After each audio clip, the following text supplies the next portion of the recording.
오늘 아침에도 인사를 나눈 내가 사랑하는 누군가가 갑작스레 식물인간 상태가 된다면, 그것도 누군가에 의한 폭행으로 그렇게 된다면 우린 어떻게 해야 할까요? 정말 단 한순간 상상조차 하고 싶지 않은 이 일, 최근 한 커뮤니티 사이트에 올라온 어느 어머니의 절규는 이랬습니다. 우리 딸의 억울함을 풀어주세요. 제 예쁘고 착한 딸이 즐겁고 행복한 마음으로 떠난 부산 여행에서 친구의 폭행으로 죽음의 여행길이 되어 돌아왔습니다. 딸의 병명은 외상성 경추 두부성 뇌출혈, 현재 사지가 마비된 식물인간 상태입니다. 폭행의 경위는 이렇더군요. 저희 딸과 친구가 작은 말다툼을 하게 됐는데 또 다른 남성 친구인 가해자가 끼어들어 심한 욕설을 하고 딸이 왜 욕을 하냐 따지는 큰 싸움으로 이어졌다고 합니다. 가해자가 2번이나 딸의 머리를 가격해 탁자에 경추를 부딪히고 머리가 바닥으로 떨어졌다고 하는데 이건 명백히 살인입니다. 아직 꽃도 피워보지 못한 내 소중한 딸아이의 인생을 어떻게 하죠? 지켜주지 못해 분하고 억울합니다. 커뮤니티에 글을 올린 어머니는 가해자에 대한 형량이 너무 가볍다, 탄원서를 제출해달라, 억울함을 호소하고 있습니다. 과연 법적으로 되돌아볼 대목은 없을까요? 이원하 변호사의 사건 엑스파일. 안녕하세요. 저는 변호사 이원하입니다. 안녕하세요. 이원하 변호사의 사건 엑스파일 이원하입니다. 오늘 함께 해주실 분은요, 로엘 법무법인 황근주 변호사입니다. 변호사님 어서 오세요. 안녕하세요. 로엘 법무법인의 황근주 변호사입니다. 오늘 황 변호사님과 함께 다뤄볼 사건 파일 바로 열어보겠습니다.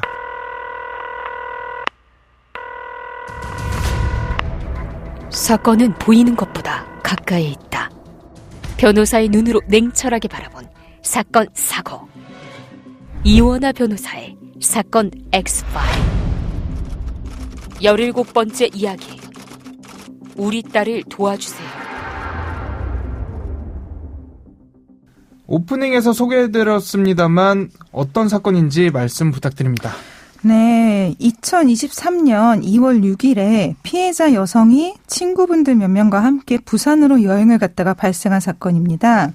피해자 여성이 일행이었던 다른 여성과 작은 말다툼을 했는데 갑자기 일행이었던 다른 남성이 피해자 여성의 얼굴에 주먹을 휘둘렀고 피해자 여성이 쓰러지면서 탁자에 목을 부딪히고 바닥에 머리를 부딪힌 사건인데요. 이 사건으로 피해자는 현재 사지마비 상태고 만약에 피해자의 의식이 회복되지 않을 경우에는 여명이 2년 내지 3년에 불과하다고 합니다. 그렇다고 한다면은 어떻게 보면은 곧 돌아가실 수도 있는 그런 상황이라고 볼 수 있을 것 같은데요. 정말 마음이 많이 안 좋더라고요. 피해자 여성의 어머니께서 절규하는 마음으로 글을 작성을 하셨더라고요. 현재까지 보도된 바에 따르면 피해자는 뇌사 상태에 빠진 것으로 보입니다. 따라서 현재로서는 피해자의 호흡과 순환 기능 이외에 뇌의 다른 기능이 멈춰버린 것으로 추정이 됩니다. 이 현재 재판 중인 걸로 알고 있는데요. 어느 정도까지 진행된 상황입니까? 현재 가해자에 대한 1심 재판이 종결되어서 검사 구형까지 진행되었고요. 곧 있을 5월 2일에 1심 재판이 선고될 예정입니다. 하지만 지금 검사 구형에 대한 여러 가지 이야기들이 있어서 선고 기일은 더 늦춰질 가능성도 있을 것 같습니다. 이게 담당 검사가 이 재판을 다시 열어달라 그런 요청을 해야 되는 상황 아닙니까? 담당 검사의 요청으로 재판이 다시 열릴 수도 있고요. 재판부에서 직권으로 재판을 다시 열 수도 있습니다. 이 가해자한테 적용된 혐의가 뭘까요? 가해자는 형법 제258조 제1항의 중상해죄가 적용되어 기소되었습니다. 중상해죄라는 것은요, 사람의 신체에 상해를 입혀서 생명에 대한 위험을 발생하게 하거나 불구 또는 불친한 안치의 질병에 이르게 하는 것을 말합니다. 이 사안처럼 피해자가 의식불명 상태에 빠진 경우는 불치 혹은 난치의 질병에 이르게 한 것에 해당되기 때문에 중상해죄가 적용된 것으로 보입니다. 혐의 말씀해 주셨습니다만 피해자의 어머니가 가장 억울함을 호소한 부분이 바로 이겁니다. 커뮤니티에 올리신 글을 보면요, 검사가 가해자에게 5년형을 구형했다. 순간 머리가 하얘지고 눈앞이 캄캄했다. 먼저 청취자분들 역시 의아해할 만한 대목일 것 같은데 황 변호사님께서 검찰에 계셨잖아요. 검찰에서 피고인에게 혐의를 적용하고 구형량을 정할 때 그 프로세스가 어떻게 진행되는지 그것 좀 설명해 주세요. 먼저 개별적인 범죄마다 법정에 그 형량의 범위가 정해져 있습니다. 이를 법정형이라고 하는데요. 예를 들어서 사람을 상해한 자는 징역 7년 이하의 징역에 처한다라고 규정이 돼 있으면 이 경우에는 징역 7년까지의 범위에서 구형량을 정할 수 있는 것이죠. 중상해죄 같은 경우에는 징역 1년 이상 10년 이하의 징역에 처하도록 돼 있습니다. 이 법률에 정해진 범위 안에서 범행의 방법이나 범행에 이르게 된 동기나 범행 이후에 피해자와 합의를 하였는지 이런 여러 가지 사정들을 종합해서 결정을 하게 됩니다. 그러면 이제 법에 정해져 있는 그런 형량에 그대로 따르는 건 아니고 그 범위 안에서는 검사의 재량이 어느 정도 있다. 이렇게 볼 수 있겠네요. 그렇다면 이번 사건에 대한 검찰의 구형량 5년 이 부분은 어떻게 보시나요? 제 생각에는 이 사건이 우발적으로 벌어진 사건이었다는 점이 어느 정도 구형량 결정에 작용을 하지 않았을까 싶고요. 이 사건 이전에 가해자가 형사처벌을 받은 전력이 있는지 여부도 고려를 했을 것 같습니다. 하지만 현재 피해자의 상태가 너무나 위중하기 때문에 5년이라는 구형은 좀 낮은 것이 아닌가 하는 개인적인 생각이 듭니다. 그리고 이 피해자의 어머니께서 또 문제 제기한 부분은 사기친 사람도 5년형 받던데 어떻게 사람 목숨을 해친 사람과 형량이 같을 수가 있냐. 정말 많은 분들이 공감하실 수 있는 대목이란 생각이 듭니다만 법조인 입장에서는 참 어려운 부분이기도 하죠. 네, 그렇죠. 물론 사람의 신체나 생명만큼 중요한 가치가 어디 있겠습니까마는 사기죄의 경우에도 사기라는 한 단어로 모두 표현할 수 없을 만큼의 사정이 있잖아요. 예를 들어서 사기 피해를 입고 일가족이 경제적으로 어려운 상황에 빠진다든지 아니면 정말 안타깝지만 종종 사기 피해를 입으시고 인생에 대한 희망을 모두 잃어버리시는 분들도 간혹 계십니다. 그래서 단순히 죄명이 무엇이냐에 따라서 구형을 일률적으로 정하기는 어렵죠. 아무튼 이 사건이 정말 많은 분들의 관심과 공감을 받으면서 검찰 측에서 이런 입장을 밝혔습니다. 양형조사를 통해 엄정한 형이 선고되게끔 하겠다. 필요시 구형 상향을 검토하겠다. 이 부분도 청취자분들께 설명을 좀 해주시면 좋을 것 같은데 양형조사를 한다는 게 뭔지 말씀해 주시겠습니까? 양형조사는요. 검찰이나 법원이 구체적인 형을 정할 때 고려할 만한 상황들.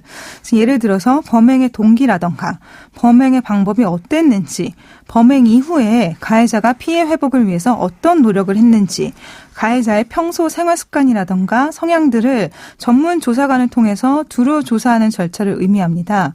검찰 수사 단계에서 이루어질 수도 있고 재판 과정에서 별도로 이루어질 수도 있습니다. 그리고 필요하면 구형 상향 검토해보겠다 밝혔잖아요.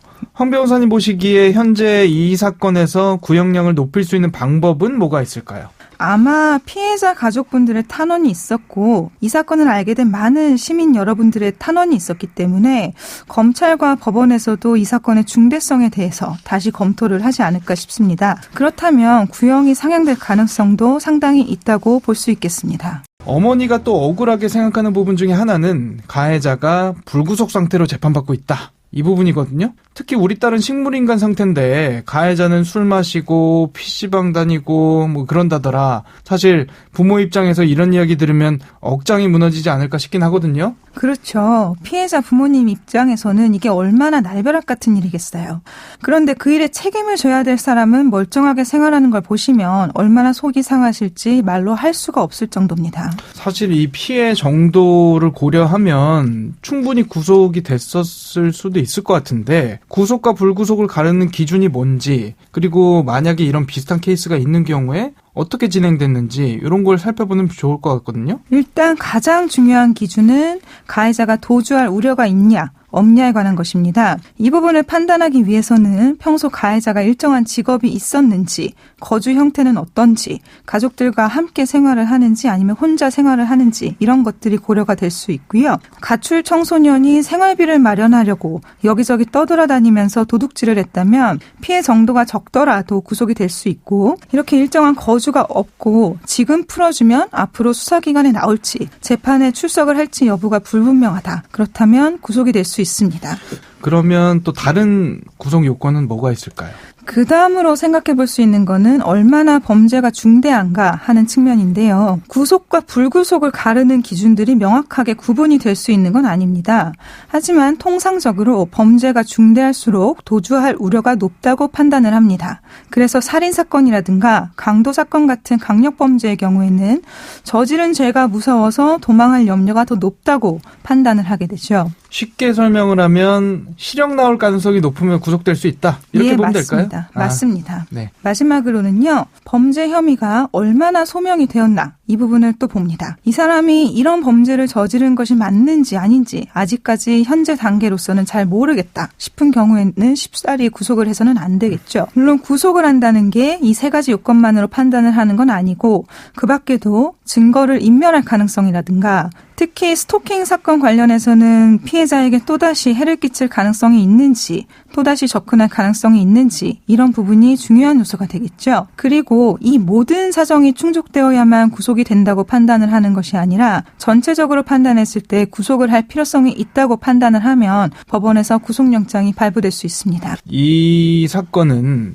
수사기관이나 아니면 재판을 하는 법원에서 보기에 뭐 당장의 구속의 필요성은 없다 이렇게 판단을 한 걸로 보면 될까요? 아마도 법원에서는 가해자가 도주할 우려라든가 아니면 증거를 인멸할 염려가 적다라고 판단을 한 것이 아닐까 싶습니다.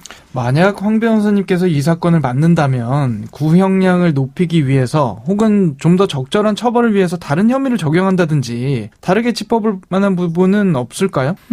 만약에 저라면 처음부터 중상해가 아니라 살인미수 혐의를 적용해달라고 주장을 했을 것 같아요. 살인미수요? 예. 일단 피고인이 가격을 한 부위가 머리잖아요. 굉장히 중한 부위란 말이죠. 그리고 피고인이 한 번이 아니라 두 번을 때린 거잖아요. 거기다가 피해자 여성과 피고인 남성의 체격 차이도 상당했다고 하던데 참 이런 말씀 드리는 것 자체가 참 피해자나 가족분들께 너무나 죄송한 말씀이기는 한데 과연 상해의 의도에 그쳤다고 볼 수 있을지 한번 생각을 해봤을 것 같습니다. 당장 다음 주 목요일입니다. 해당 사건에 대한 재판부의 판결, 결과가 나올 텐데요. 피해자의 어머니는 검찰 구형량보다 아마 낮게 나오지 않을까 이 부분 걱정하시던데 구형량보다 재판부의 판결이 유하게 나오는 경우가 많은가요? 아무래도 검찰은 한쪽의 입장을 대변하는 역할이고 법원은 검찰과 피고인의 입장을 둘 다 고려해서 결정을 하다 보니 검찰의 구형이 법원의 선고보다는 조금 높을 수밖에 없는 것 같아요. 하지만 모든 경우가 그런 것은 아니고 법원에서 판단을 하더라도 피고인의 입장을 고려할 것이 아니다 싶으면 검찰의 구형과 같거나 때로는 구형보다 높게 선고가 되기도 합니다. 사건 엑스파일, 오늘은 친구에게 폭행당해 식물인간 상태가 된 너무나도 안타까운 피해자의 사연 짚어봤습니다. 워낙 많은 분들이 관심 갖고 계시고 검찰에서도 구형 상향 검토하겠다 밝힌 만큼 다음 주 예고된 판결 상황까지 저희도 잊지 않고 주목하도록 하겠습니다.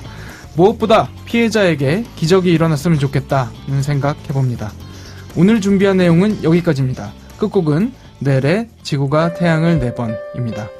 여러분은 모두 변호받아 마땅한 사람들입니다. 사건 엑스파일.